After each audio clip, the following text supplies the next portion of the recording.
Hello मैत्रिणींनो, माझ्या मुलाच्या शाळेत ख्रिसमस निमित्त मदर पॅरेंट्ससाठी केक मेकिंगचं कॉम्पिटिशन होतं. त्यात मला फर्स्ट प्राईज मिळालं होतं. तोच केक आज मी तुमच्यासोबत शेअर करणार आहे. मी बनवलेली रेसिपी म्हणजे ख्रिसमस स्पेशल फ्रूट केक. घरी ख्रिसमस पार्टी असेल किंवा मुलांच्या शाळेत, त्यासाठी हा केक अप्रतिम आहे आणि अगदी ट्रॅडिशनल पद्धतीने हा फ्रूट केक आपण बनवलेला आहे. अगदी बनवायला सोपा आणि चवीला अप्रतिम. तुम्ही बघू शकताय, कट केल्यानंतर यातले आपले जे फ्रूट्स आहेत कलरफुल असे दिसत आहेत. अतिशय सॉफ्ट आणि स्पंजी असा ख्रिसमस स्पेशल केकची आपली दुसरी रेसिपी सुरू करूया. याआधी आपण ख्रिसमस स्पेशल रेसिपीज शेअर केलेल्या आहेत, त्याची लिंक डिस्क्रिप्शन बॉक्समध्ये मिळून जाईल. चला तर मग आजची रेसिपी सुरू करूया, पण त्याआधी चॅनलला सबस्क्राईब नक्की करा. शाळेसाठी मी सर्कल शेप बनवलेला होता, पण इथे आपण आता रेक्टँगल शेप बनवणार आहोत. त्यासाठी मला थोडंसं बेक करण्यासाठी मोठं भांडं होतं. त्यासाठी इथे मी मोठी पातेली घेतलेली आहे आणि त्यात जाळी ठेवून अशा प्रकारे प्रीहीट करायला ठेवून द्यायचं आहे.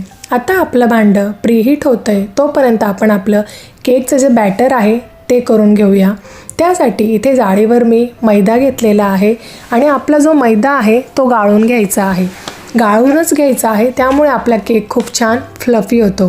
आता त्यानंतर इथे पिठी साखर टाकायची आहे आणि अगदी चिमूटभर असं मीठ टाकायचं आहे. नंतर इथे मी बेकिंग सोडा घेतलेला आहे. यानंतर इथे दालचिनी पावडर घ्यायची. जर तुमच्याकडे दालचिनी पावडर नसेल तर घरीच दालचिनीची पूड करून घ्यायची आहे. आता हा केक आपण ट्रॅडिशनल पद्धतीने बनवणार आहोत. त्यासाठी आपल्याला इथे स्पायसेस लागतात. आता जायफळ, नंतर सुंठ आहे आणि लवंग आहे. आता याची पूड तुम्हाला बाजारात रेडीमेड मिळून जाईल, पण ती पूड आपण केकसाठी थोडीशी वापरतो आणि एवढं मोठं पॅकेट घ्यावं लागतं. म्हणून इथे मी घरीच हे सर्व खलबत्त्यात कुटून घेतलेलं आहे. नंतर इथे आपलं जे प्रमाण दिलेलं आहे हे सर्व टाकण्याचं, त्या प्रमाणात इथे चमच्याने मोजून घेतलेलं आहे, जेणेकरून थोड्याच क्वांटिटीत आपण हे वापरून घेऊ शकतो आणि बाजारातले जे रेडीमेड स्पायसेस आहेत ते उरणार नाही. आता यानंतर हे सर्व कोरडे साहित्य मिक्स करून घ्यायचं आहे. यामुळे व्यवस्थित असं सगळीकडे एकसारखं मिक्स होतं. आता इथे आपण अशा प्रकारे कॅन्डीड फ्रूट्स घेतलेले आहेत.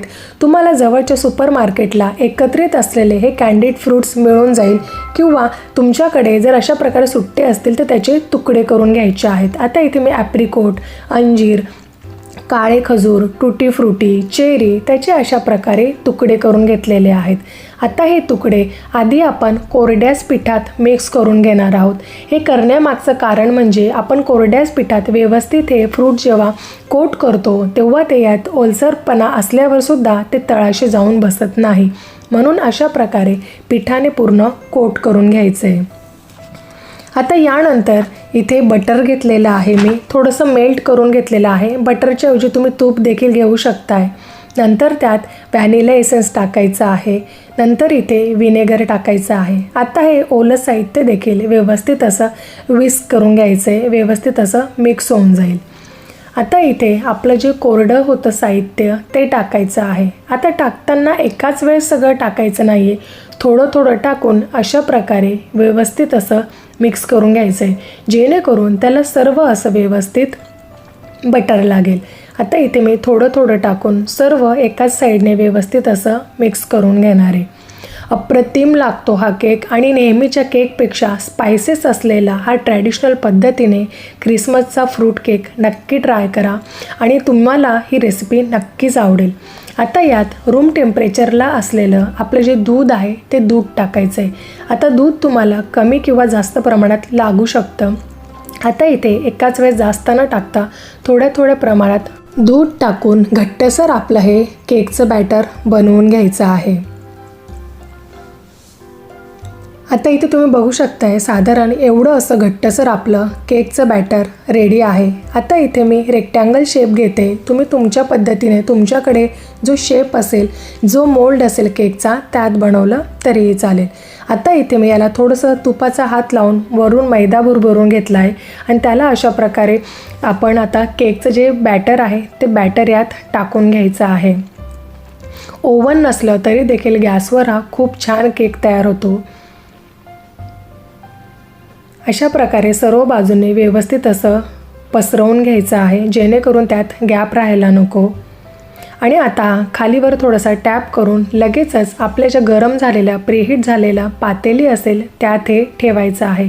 व्यवस्थित मध्यभागी ॲडजस्ट करून हा केक आता साधारण 50 ते 55 मिनटं तरी बेक होऊ द्यायचा आहे. अतिशय व्यवस्थित असा बेक होतो आणि बेक झाल्यावर तुम्हाला वास देखील आहे. आता साधारण 55 मिनटं झालेले आहेत. वाससुद्धा खूप छान येतो आहे. आपण चेक करूया. केक आता खूप छान शिजलेला आहे. आता मी तो काढून घेणार आहे. आता अशा पद्धतीने मी वरून चेरी लावून रिबन लावून अगदी ख्रिसमस थीमनुसार त्याला डेकोरेट करून घेतलेलं आहे. आता तुम्हाला इथे मी केक कट करून दाखवते. तुम्ही बघू शकताय आतून खूप छान असा जाळीदार आपला केक तयार झालेला आहे आणि कॅन्डीड फ्रूट जे आहेत ते खूप छान कलरफुल दिसत आहेत. अतिशय मस्त अशी आपली रेसिपी झालेली आहे आणि बच्चे पार्टी तर खुश होणारच आहेत. तर नक्कीच ही ट्रॅडिशनल पद्धतीने बनवलेली फ्रूटची केकची रेसिपी नक्की ट्राय करा आणि तुमच्या प्रतिक्रिया माझ्यापर्यंत नक्की पोहोचवा. याआधी आपण ख्रिसमस स्पेशल रेसिपी शेअर केलेल्या आहेत, त्याच्यासुद्धा रेसिपीज तुम्ही चॅनलवर जाऊन किंवा इथे व्हिडिओच्या खाली डिस्क्रिप्शन बॉक्समध्ये देखील लिंकवर जाऊन बघू शकताय. तर नक्कीच अशाच नवनवीन रेसिपीसाठी चॅनलला सबस्क्राईब नक्की करा. चला तर मग भेटूया परत अशाच एका नवीन रेसिपीत. तोपर्यंत टेक केअर अँड बाय.